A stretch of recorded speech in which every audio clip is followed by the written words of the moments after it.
साथियों, इस प्रोग्राम को बड़े अनुशासित तरीके से आप लोगों को एक दूसरे का सम्मान करते हुए इस प्रोग्राम को संपन्न करना है। अगर आप यहाँ अपना समय दे रहे हैं, अपना घर बार छोड़कर ठिठुरती ठंड में यहाँ पर बैठे हैं, अपने बच्चों के साथ में यहाँ पर उपस्थित हैं, तो आपको परम संत शिरोमणि सदगुरु रविदास जी महाराज जी के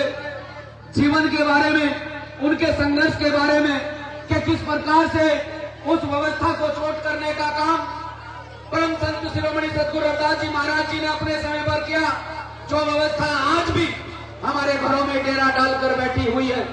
जिस व्यवस्था को हम छोड़ना नहीं चाहते हैं, जिस आडंबरवाद पाखंडवाद को आज भी हम अपनाए बैठे हैं, उस आडंबरवाद पाखंडवाद के खिलाफ हमारे संतों महापुरुषों ने मुहिम छेड़ी और उसे चैलेंज करने का काम किया। यही चीजें आपको यहाँ से समझाई जा रही है, यहाँ से बताई जा रही है। तो आपको अपने संतों महापुरुषों के आंदोलन को, उनके मिशन को, उनकी विचारधारा को अपने घर तक लेकर जाना चाहिए। अपने बच्चों को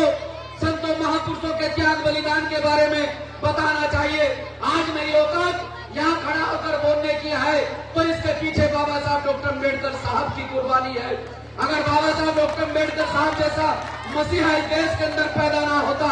और आप लोगों के लिए संघर्ष ना करता, तो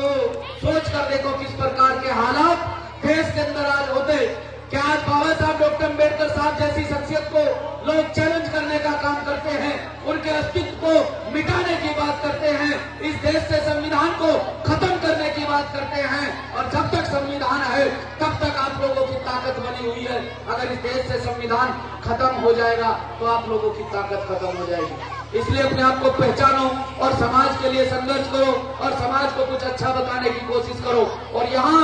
गुरु महाराज के नाम के साथ में अगर आप लोग जुड़े हुए हैं तो अपने आप में बदलाव करो, अपने खान पान में बदलाव करो, गलत चीजों में अपने पैसे को बर्बाद मत करो, अच्छी चीजों में अपने पैसे को लगाओ। जो दिहाड़ी मजदूरी करके 400-500 रुपए आप कमाते हैं, उस कमाए हुए पैसे को अपने बच्चों की बेहतर शिक्षा पर लगाने का काम करें। बेशक एक वक्त की रोटी कम खाएं, बेशक आप सब्जी मत खाएं, आप नमक की रोटी खाएं, आप चटनी से रोटी खाएं, लेकिन अगर आपने अपना पैसा बचाकर अपने बच्चे को अच्छी से अच्छी शिक्षा देकर उसे कामयाब बना दिया तो फिर आप 36 प्रकार के भोजन बना लेना, कोई फर्क नहीं पड़ेगा। लेकिन उससे पहले आपको अपने बच्चों के लिए संघर्ष करना पड़ेगा। आपको अपने बच्चों को बेहतर